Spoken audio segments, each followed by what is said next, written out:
name is Tommy Sanchez. I'm a welding student at LaGrone Academy. What we do here is just weld, try and get certified. You know, you got uphill, horizontal, overhead. So there's many like different types of certifications you need to go through to like get certified.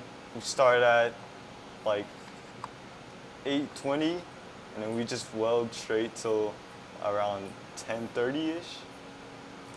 So we have pretty large amount of time to like weld. This year we've been working on MIG welding. MIG welding is it's fairly easy, but I prefer stick welding.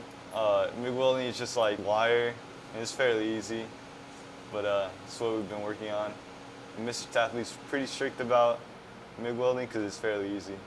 It's been good this year. This year, actually, we have a lot of good juniors coming in, and seeing them from what they came in with from their other campuses to this campus, they've really progressed a long ways already.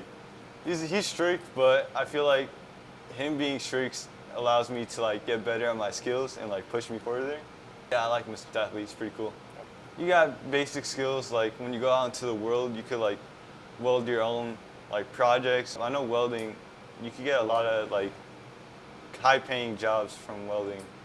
That's mainly why I'm doing it, just to find a job after high school. Plans just in general for the welding classes. So our seniors always do projects. So we've been working with the city of Denton, we've been working with Serve Denton, and also through Denton ISD, keeping them busy with projects for various reasons.